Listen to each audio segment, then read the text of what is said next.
This video is going to be about race realism, what it is, what it isn't, and also the dumb things that people say about it.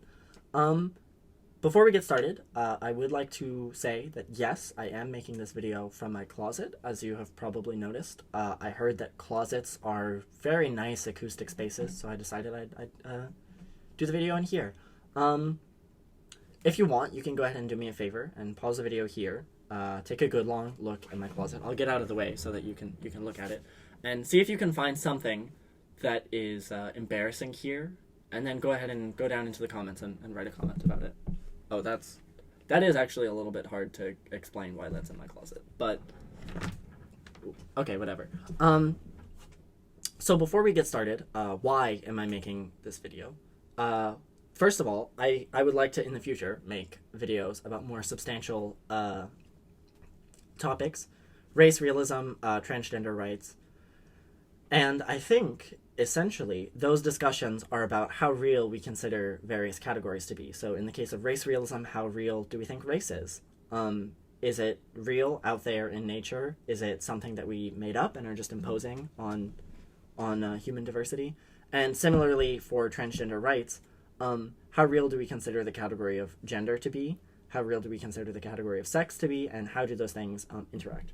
So if we're going to have this discussion intelligently, which I hope that we're going to do, or at least try to do, we should get very, very clear on what it is that we exactly mean when we say that something is real or socially constructed. So that's the goal of this video, is to get very, very clear on those notions. What do we mean when we say something is real? What do we mean when we say that it's a social construct? Etc. So before we move on, I would like to make a point about the world, which is that it's real.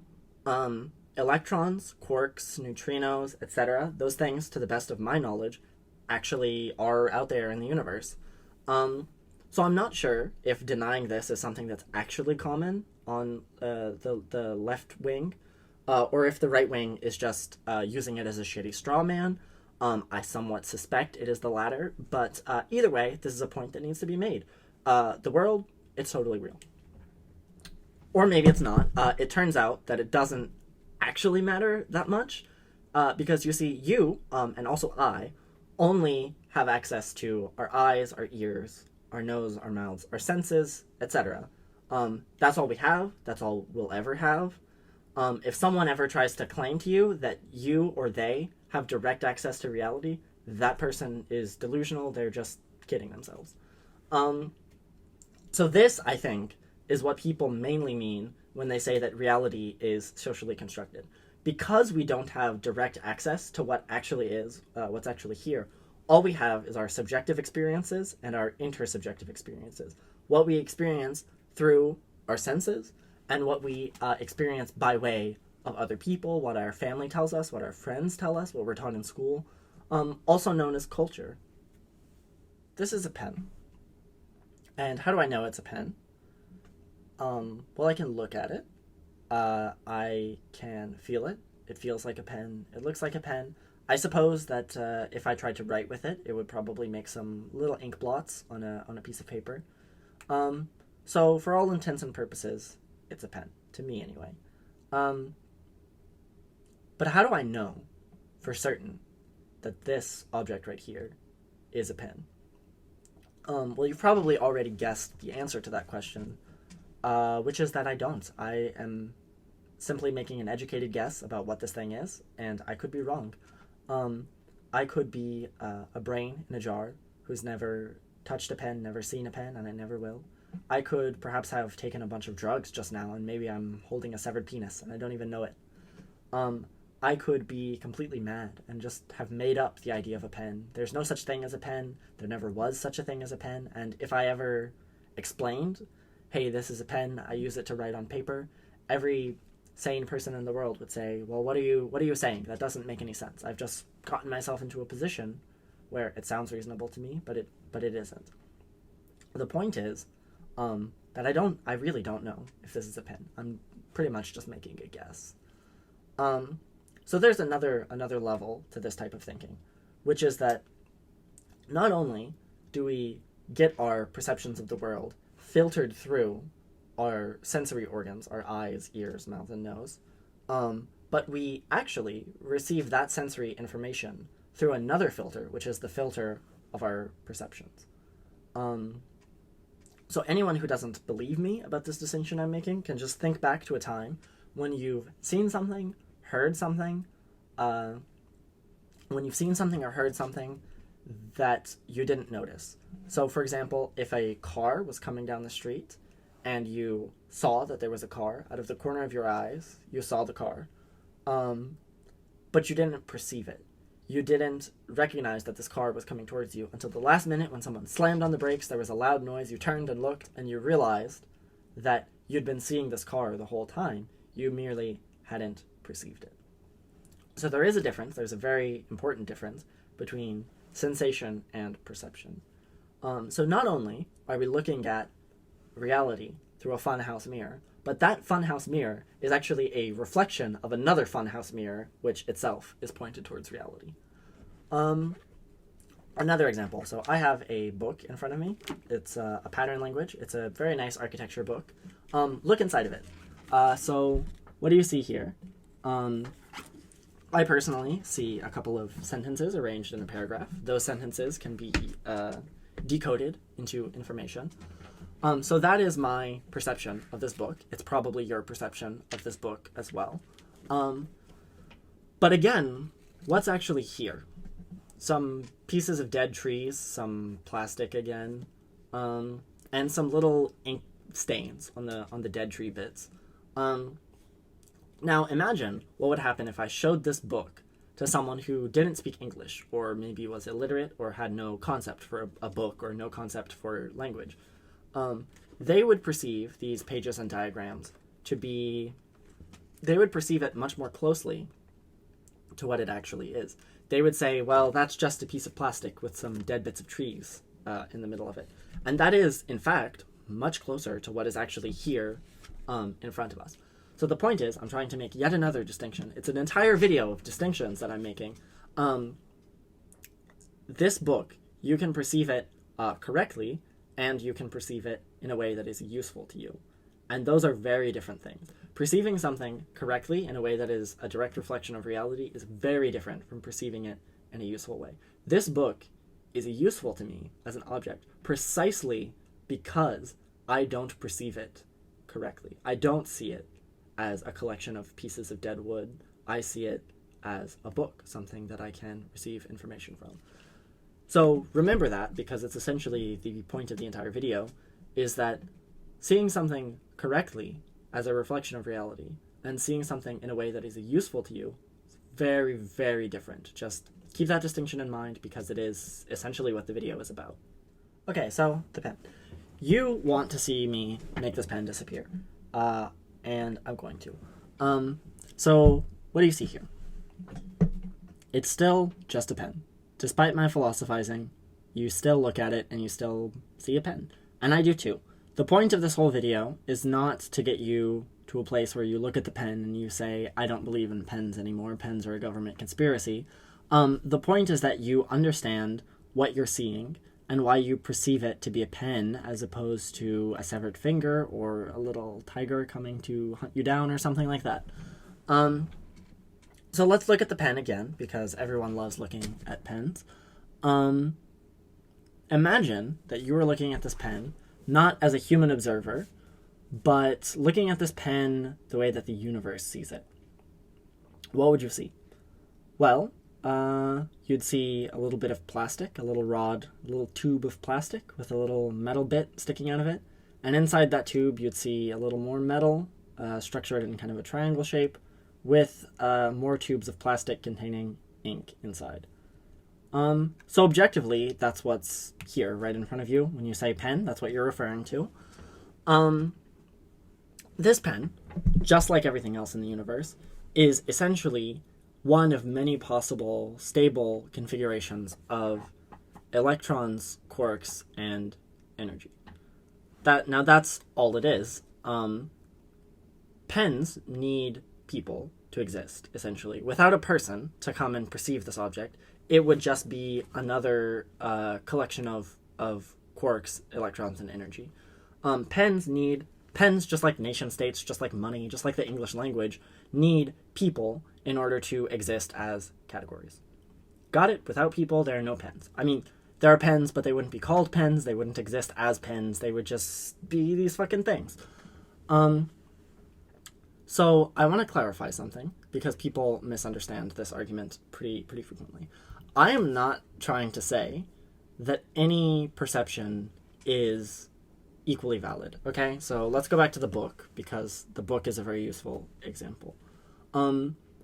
This book is useful to me, like I said, specifically because I don't see it as the object that it is. I don't see this thing and think, oh, there's a bunch of pieces of dead tree on my desk. What a peculiar thing to have on my desk. No, instead, I see this as a vessel for information, which is why books are so great. So I'm not saying that when choosing between belief A and belief B, they're always equally valid. That's not true.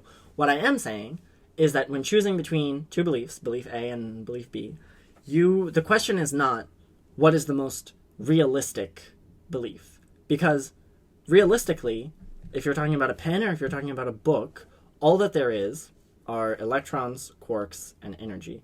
And that belief, like truly internalizing this book is just electrons and quarks, doesn't help you in any way. So it's much more useful for me to view this book the way that I do view this book, as just, it's a book. I don't think about it too hard.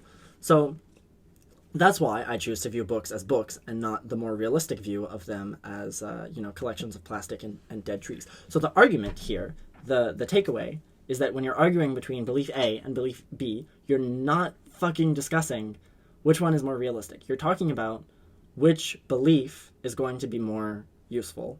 Okay, let's talk about science.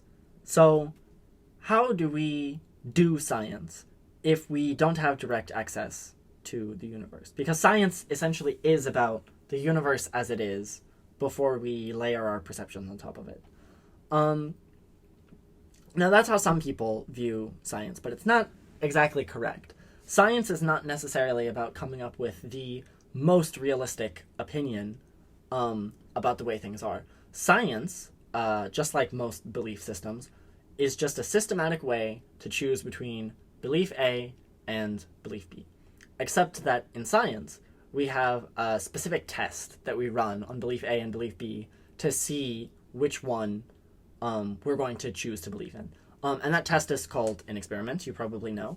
And the reason that you run an experiment, instead of just deciding to believe something, is because you want to see which belief is better at predicting what's going to happen.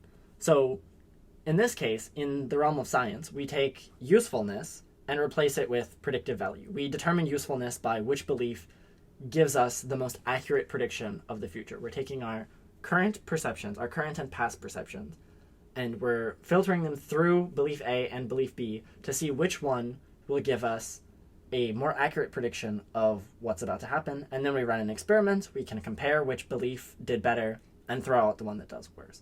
So that's all that science is. It's a way for picking beliefs that are useful to us, and an accurate perception of the universe, or a perception that we at least assume is accurate, is pretty much just a side effect. Now, you've probably already guessed by my haircut that I'm going to try to make this about some sort of social justice issue. And you're right. But first, we're going to talk about the pen some more, because I know you just love it when I talk about the pen. So, finding out that objectively speaking, there's no such thing as a pen. It's kind of like finding out that you live in a computer simulation, or that life has no objective meaning. It feels like at first it really feels like it should just change everything about the way that you view the universe. But it really doesn't. Like, realizing that objectively there's no such thing as a pen doesn't change the way that you relate to the objects that you see as pens, the things that you categorize as pens. In other words, like, so what? If it's technically not a pen, I can write with it, so I'm gonna call it a pen. Who gives a fuck? But this distinction is very important in other realms, because essentially I think a lot of the arguments that people are having online right now are arguments about the pen. They're arguments about whether or not a certain category, a certain idea, is objectively real, a part of the universe, or socially constructed, something that we more or less just overlaid on top of the universe. That's a dumb argument, and it's not the one that we're actually having. So let's figure out what we're actually talking about so that we can talk about it a little better. When people argue, is race socially constructed or is it real, they're not talking about whether or not it's real, because honestly, if pens aren't real, race doesn't have much of a chance. Race is definitely a mental construct. It comes from us. It doesn't come from the universe. The question is not whether or not it's real. The question is, does it benefit us, humanity, society, whatever you want to call it, for us to pretend that race is real, that race is a part of the universe as we see it. Now, there is a flip side to this argument. If you've been paying attention to what I've been saying, if you've been thinking about it, you may have already figured out what that is. This pen is a social construct. So are race and gender. But as I've explained, essentially, the only things that aren't socially constructed, the only things that truly exist without us having put a label on them, are quarks, electrons, and energy. That's all there is. Everything else is just a combination of quarks, electrons, and energy that we've given a special name so that we can live our lives more efficiently. So, in destroying the concept of reality, we've essentially destroyed the concept of non-reality as well. So just like when someone says X, Y, or Z is real, they're not actually talking about reality. When someone says X, Y, or Z is a social construct, again, they're not talking about reality. So what are they talking about? What the heck are people, spending so much time arguing about on the internet?